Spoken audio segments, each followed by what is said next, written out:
amazing. Just amazing.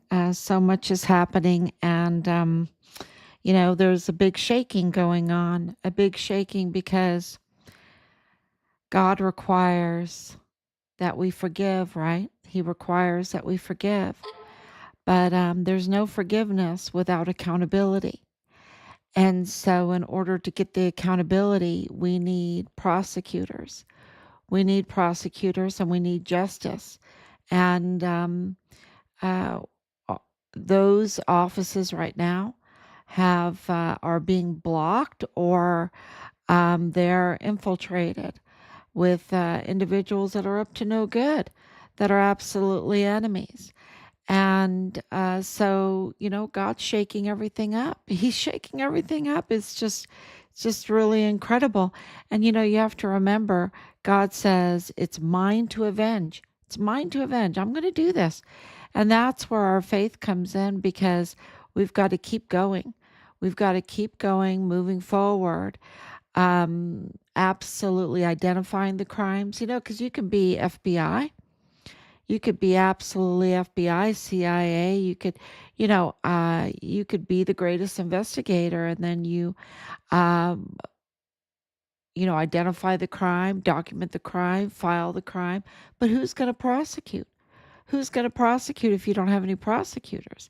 That's why what George Soros has been accused of doing, taking over the district attorney's offices, taking over the prosecutor's offices. Um, you know, is James 2028 stamp Beno Montoya going to prosecute? He's absolutely not qualified. He's a fake DA. Is the 34th Judicial District Attorney's Office without any kind of DA in that position to be a leader? Are they doing their job? No, they're not. Look at what they've done with the victim, the trafficking victim uh, of Mario Ortiz Saroldi. They called her a prostitute. They called her a prostitute. So let's get started. There's so much news, and um, I've got so much to tell everybody. So let's see if I'm on. We're at day 1,934 days since Richard was forcibly removed from his barracks room there on Fort Bliss. He was taken to the arms room, and his life was taken. He fought like hell. Our reports that we're getting is that one of the perpetrators had to have emergency dental work done because his mouth was bashed in by Richard trying to fight for his life. Um, his body was stolen. Richard's body was stolen. And we believe that he was a victim of the organ harvesting Juarez mills there that are connected to the um, Mormon faction cartel network that includes, the power broker there is Hunt, and he has Hunt, Woody Hunt, Texas Tech University Health Science Center. You know, do they need lots of organs? Do they need a lot of corneas? Do they want to make money off of a lot of corneas? Do they want to make money off of kidneys? Do they want to make money off of the skin off of someone's back? That all needs to be investigated, because we believe that our son was a victim of this organ trafficking, um, and also the VA fraud for benefits, and also taken over, when they had their way with him and his body, that they also um, try to cash in on his empty shell, um, with unidentified migrant humanitarian aid benefits. They were absolutely recycling bodies. They weren't cremating them. like they had promised families. And then, of course, this Plenitude crematorium, narco crematorium, is connected to the cartels, to the Pan Party, to the funeral homes, many, many funeral homes that are transnational, going back and forth into El Paso and back into Juarez. And and of course, with those, they were trafficking other things, including weapons and ammunition and substances. That the deadly F substance, and of course, 500,000 children, 500,000 children through Fort Bliss, and we know through the DNI report that La Diabla was ripping babies with illegal C-sections out of mothers and then taking their organs and disposing of their bodies. This is absolutely demonic, and our son was the federal witness to the evils of the border. He was a whistleblower, and became a victim of it, and became a victim of the evil trafficking. And all our evidence points to the power brokers, right? The power brokers that put in these compromised individuals and call them DAs or call them a prosecutor for the North Zone. He's totally compromised. Carlos Manuel Salas, and of course the Western District of Texas, Jaime Esparza, absolutely compromised. And then you have just the attorneys that work behind the scenes, like Justin Underwood, totally compromised, using tampered evidence to do the asymmetric warfare tactics, right? He's the asymmetric warfare. He's the man behind the tampered evidence. He's the asymmetric warfare tactics, do the cybersecurity or do the splicing and dicing. Presenting it anyway, presenting them. Um, so he's the one that presented it, and he also, and this is what's so kind of shocking through all of this, and it's like, oh yeah, okay, but it's still shocking, is that the lawyer for Mario Ortiz Saroldi, the case now that they're calling the victim a prostitute when she's the victim. um, uh, the lawyer for Saraldi is Omar Carmona. Okay, Omar Carmona, who was working alongside Justin Underwood to do their asymmetric warfare tactics. I mean, they're not military, but it's like that. It is really the deep state psyops, right? To get the public, give the public misinformation so that they can, um, you know, uh, uh, retaliate or attack their political opposition, right? Anyone wanting to stop their open border criminal trafficking network of all kinds of stuff. And, really, you think about the drugs and you think about all the children, you think about the women, you think about, all the human trafficking, and then all the other stuff, right? All the other stuff with the weapons, because if you do all that, you have to have weapons and ammunition, and we know that. Um, and of course, coming from Fort Bliss, we know that anything that wasn't bolted down was free game to traffic, to bring over to the border. But we never really thought about the organ harvesting, right? The organ harvesting and trafficking, with, and this is going to be a really big investigation, because You have with that, um, and the whole thing with Plenitude Crematorium, over 400 bodies. You have uh, e- uh, fraudulent death certificates and doctored documents to make this all happen, right? And then, with the adoptions and everything, there's just so much fraud here with the documentation. And, you can't have a country if you can't have any kind of trust in the documents, right? And death certificates. And that comes out of Delia Briones's county clerk office. Okay. And so, and we know all the connections to UTEP and Texas Tech, University Health Science Center, and then with the Mayellas. And I need to really put out the Mayellas every day.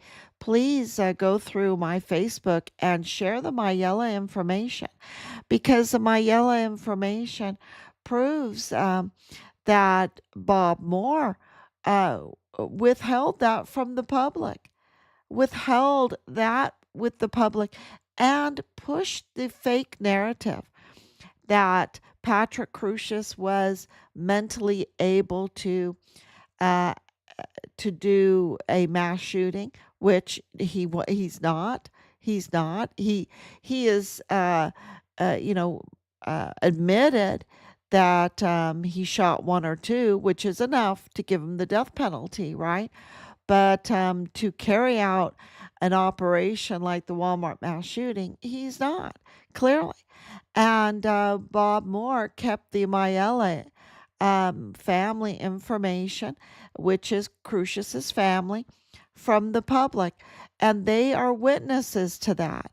And they pushed the narrative that he was able, and that he just chose El Paso randomly, that he didn't know anybody in El Paso. That was a lie. And, so here he is, changing history, right?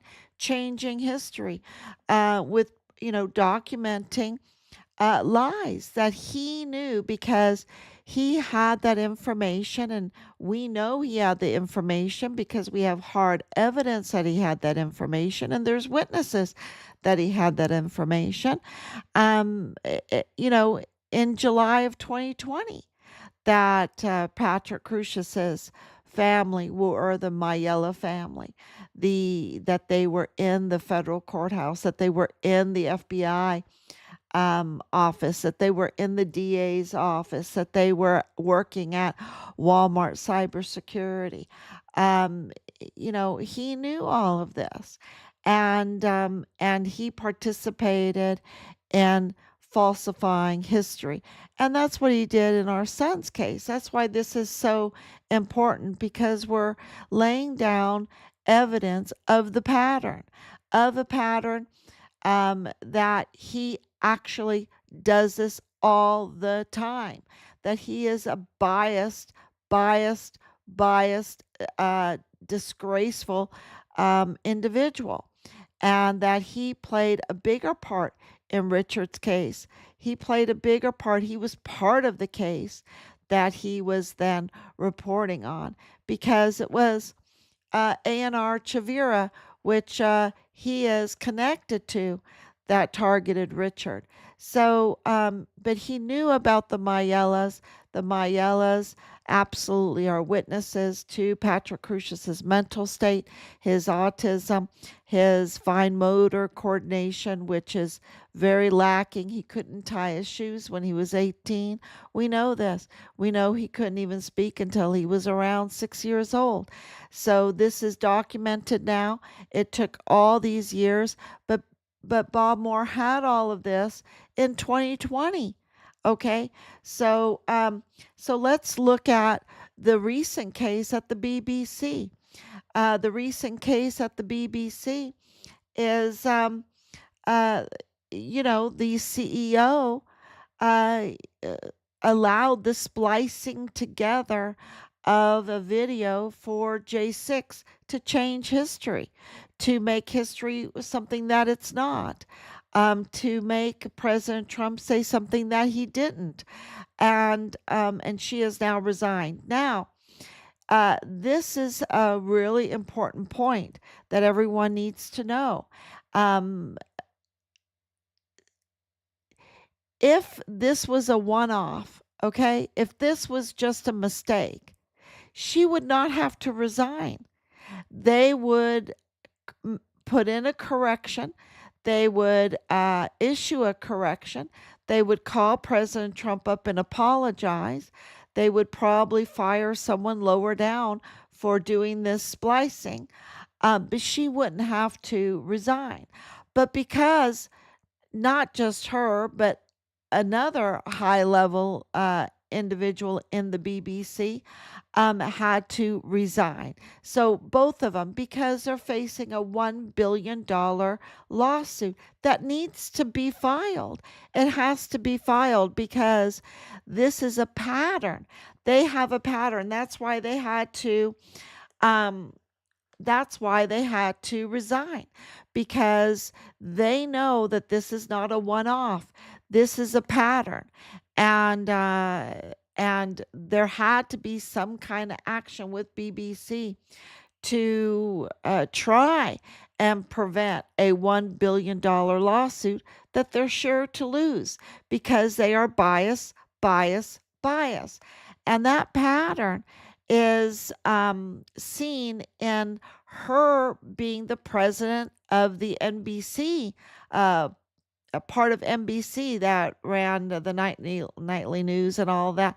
Um, she was also let go from that for splicing. Okay, splicing. In that case, back then, trying to um, trying to affect the American election.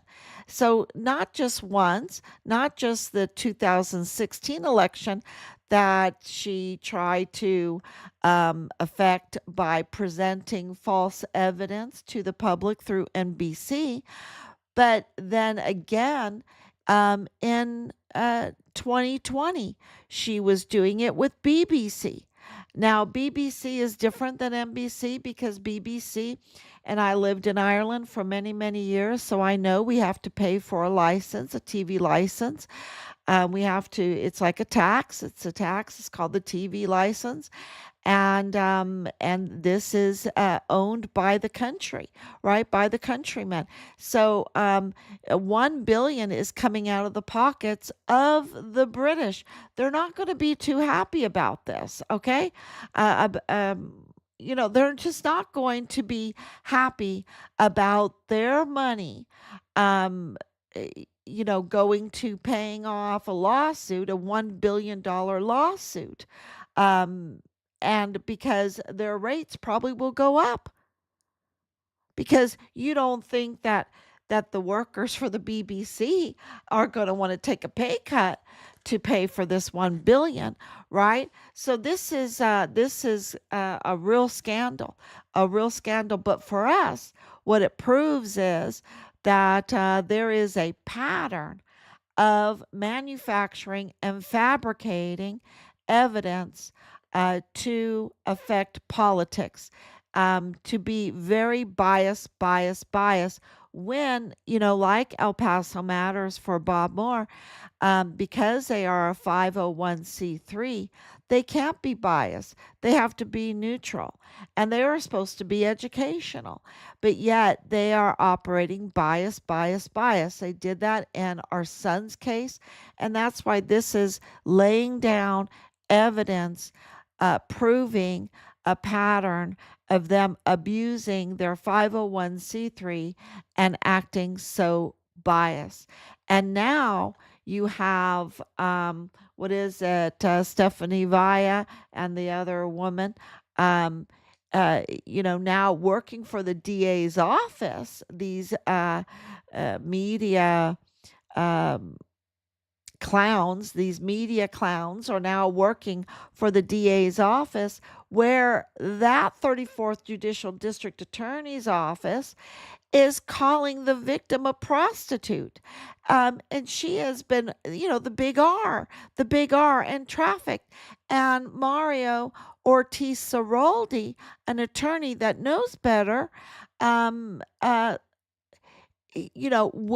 arranged to traffic her, to pick her up, to take her to a hotel, coercing, coercing her, right? This is a forced, and having his way with her in the hotel room, and then taking her back to her captors. That's trafficking, and that's the big R. That's under duress, under coercion. This is the big R. And the 34th Judicial District Attorney's Office that is faking it again with another fake DA, a fake DA with Hicks, a fake DA with Montoya, not even caring about the people of El Paso, right, of their district, of their 34th Judicial District. They're not caring. They're allowing their office to call her a prostitute, and then they protecting him with a misdemeanor solicitation, right? And he is engaged in trafficking.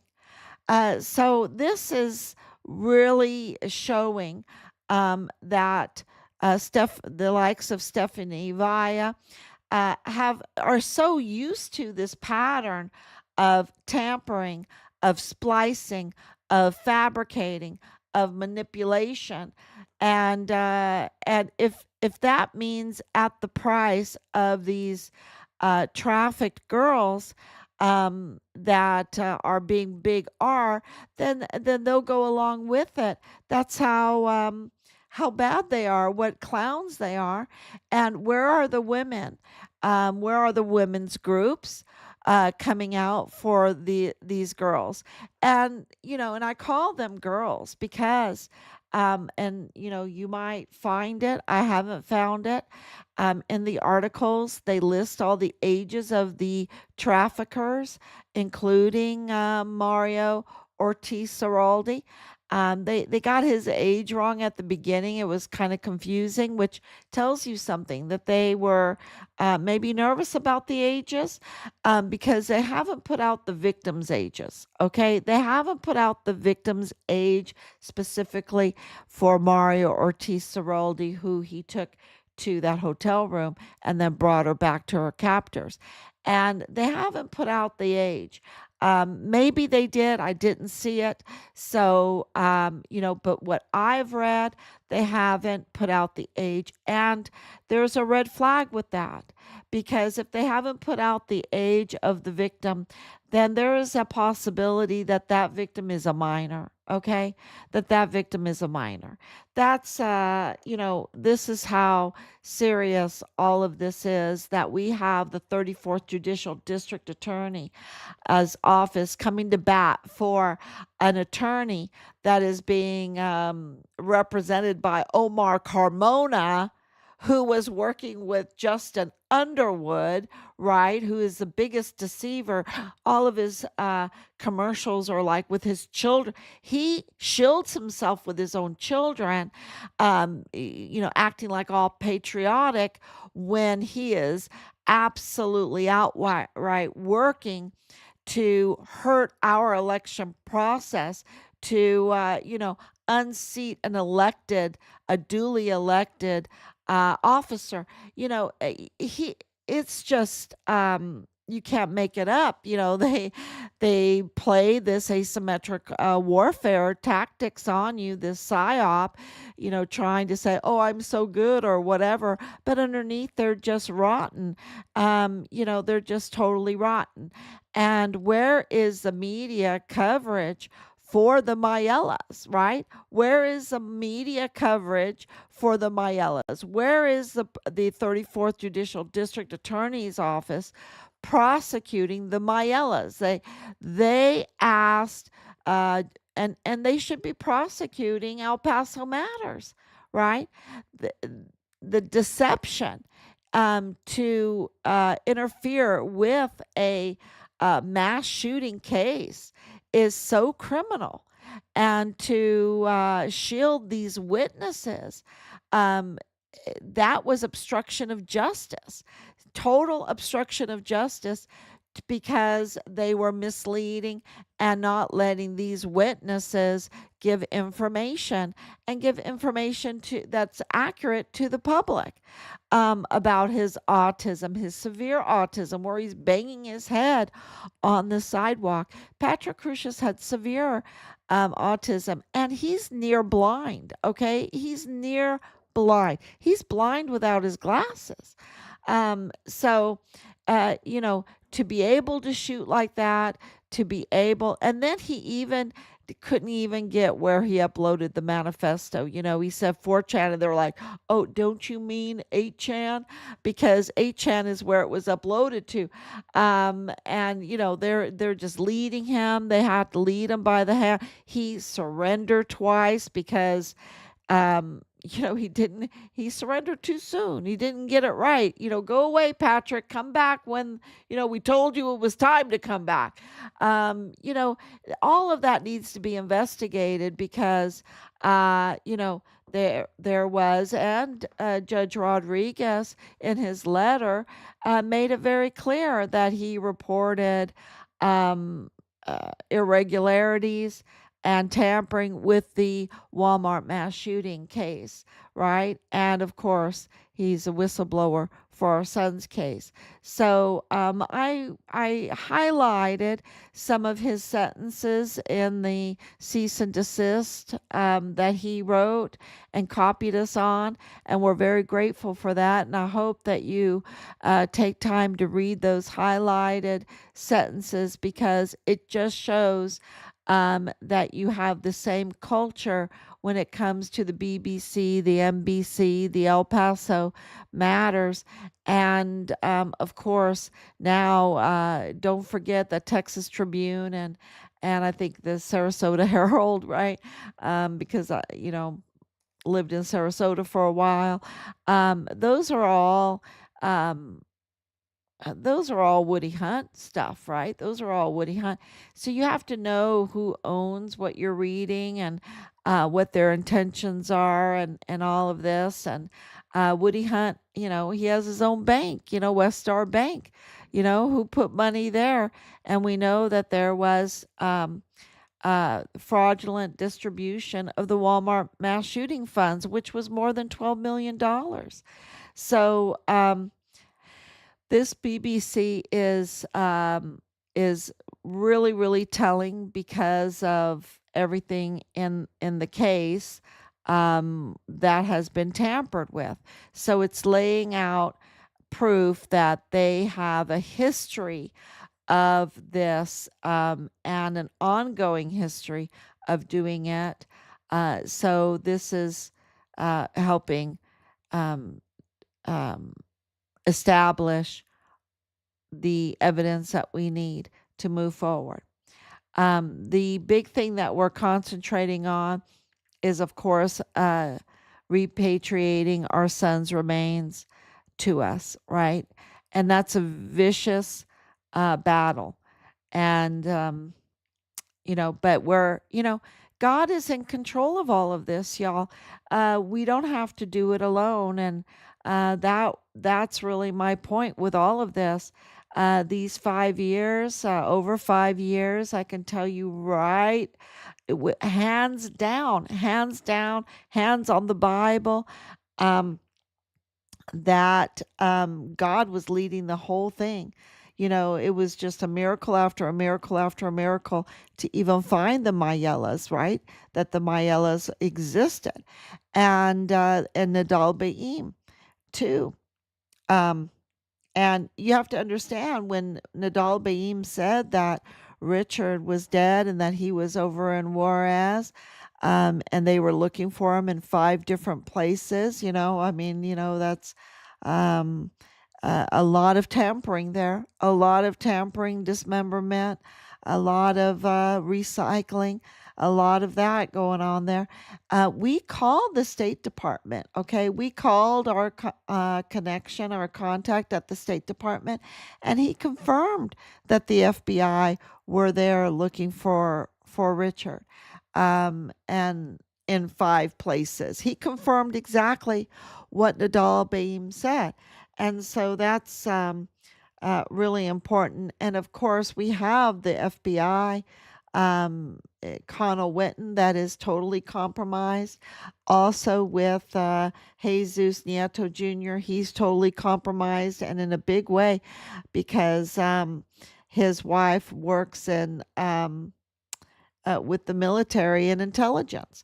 And then, of course, the other one is George Toros, whose wife works at Texas Tech University Health Science Center.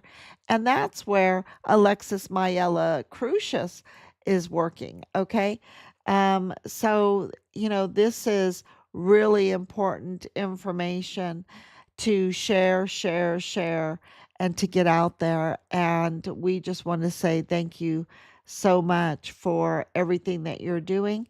And we will be back tomorrow, God willing. We just need you to share this information because the power of the internet is something that I don't think we grasp how powerful it is. Because I can reach hundreds, if not thousands. It seems like I'm reaching thousands and thousands of people. Um, and I could, how do you do that in a ballroom, right? Thousands and thousands on um, on a post. So, yeah, how do you do that in a ballroom? You can't, it only fits so many. So the online is very, very important, and sharing is very important to drive them to do the right thing. They have to be pressured to do the right thing. And then we need to hold those that are just extremely egregious accountable for what they've done. So that is uh,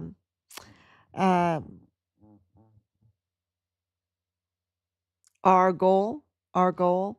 And we just want to tell you thank you so much for everything that you've done. So God bless you, and I will be back tomorrow, God willing. Bye bye.